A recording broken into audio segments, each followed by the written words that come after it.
Terus itu aku nggak kelihatan sama sekali, cuma putih bening doang di papan Terus tulis. tapi kamu bingung nggak? Yang lain tuh pada kelihatan ya? Iya, bingung banget. Depan aku tuh temen aku tuh lancar banget kayaknya liatnya. Jadi aku tuh kayak harus disepetin banget, tapi tetap nggak kelihatan. Welcome to my channel Pojen. Kembali lagi bersama saya Pojen. Kali ini saya akan membahas. Saya Ayesa. Parah. Ya, dan saya Ayesa. Kali ini kita akan membahas tentang ciri-ciri mata minus sejak kecil. Oke, seperti yang sudah saya alami, pengalaman saya sebagai seorang bunda, bahwa anak saya ini terdeteksi menggunakan kacamatanya itu menurut saya sedikit terlambat. Pada saat dia berusia 7 tahun, hampir 7 tahun di kelas 1 SD, disitulah baru terdeteksi bahwa dia membutuhkan kacamata. Ya, sebenarnya mungkin itu sudah sejak kecil. Waktu TK. Waktu TK. Iya, jadi pas TK itu aku pernah ada apa gitu yang jualan pensil, itu ditulis di papan tulis.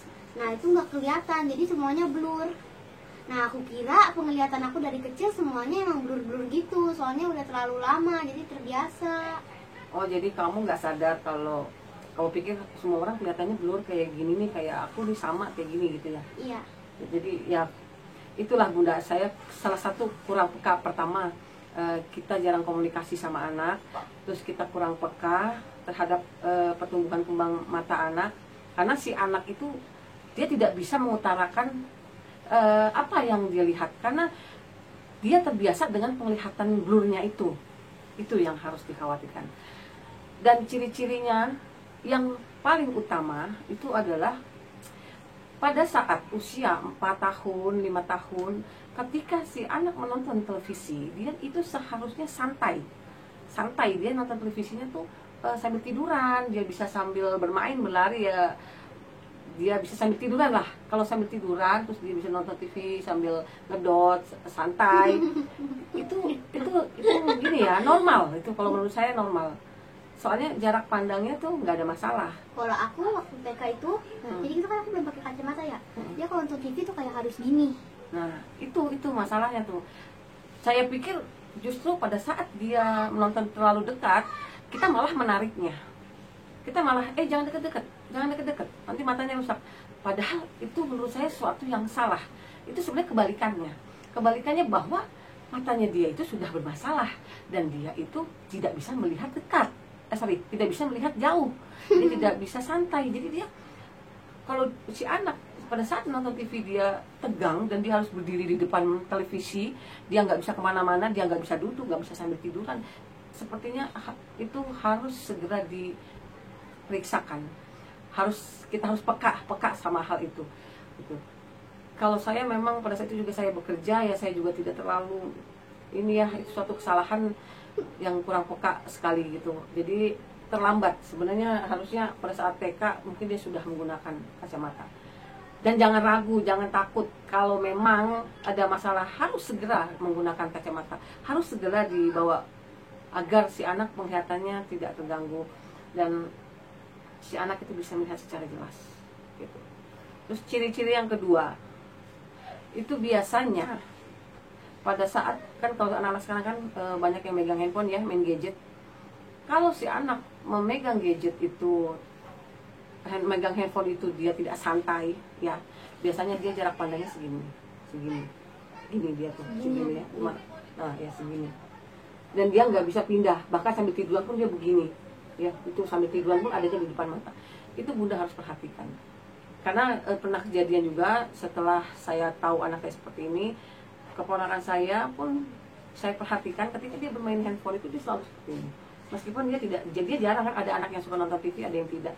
Dia tidak nonton TV tapi dia bermain handphonenya seperti ini ketika nonton YouTube ya, sejarak ini gini, dan dia tidak santai gitu, bahkan sambil tiduran pun dia harus begini gitu, segini jaraknya itu. Nah setelah itu saya langsung punya inisiatif bahwa ini ada sesuatu yang bermasalah sama matanya. Saya ajak dia lakukan pemeriksaan secara gratis. Pemeriksaan sih gratis ya kalau di optik terdekat itu. Setelah saya periksakan, ternyata benar, dia sudah silinder 3. Jadi bunda harus peka ya, peka sekali, karena ciri-ciri utamanya itu mudah dan terlihat.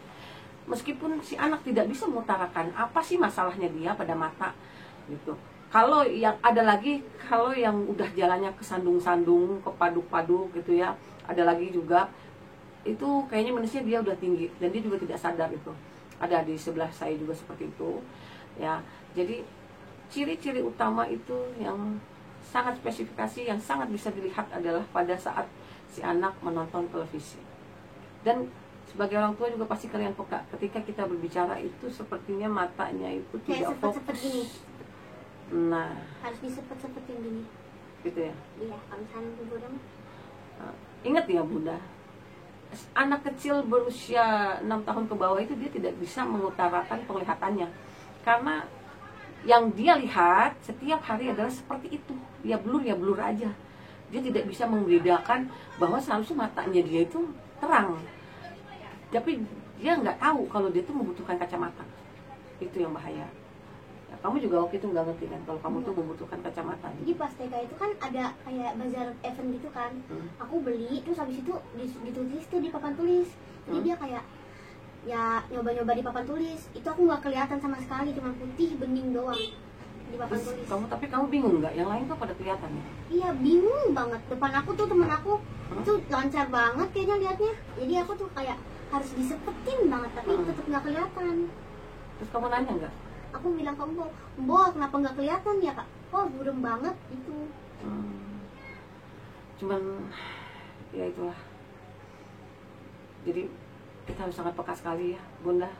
Saya harapkan jangan sampai anak-anak Bunda yang membutuhkan kacamata itu terlambat untuk menggunakan kacamata, karena dia akan kehilangan kesempatan-kesempatan yang berharga yang harusnya dia bisa nikmati. Dia jadi kurang menikmatinya. Dan Bunda jangan khawatir, kalau memang si anak membutuhkan kacamata harus segera dipakai, harus segera dibelikan sesuai dengan kebutuhannya. Baik, sampai di sini untuk ciri-ciri mata minus sejak kecil. Tolong diperhatikan kepada putra-putri Bunda supaya kita lebih peka lagi, supaya tidak ada keterlambatan dan selalu kelancaran untuk kesehatan matanya. Jangan lupa like dan subscribe. Terima kasih. Wassalam. Dadah, see you next time.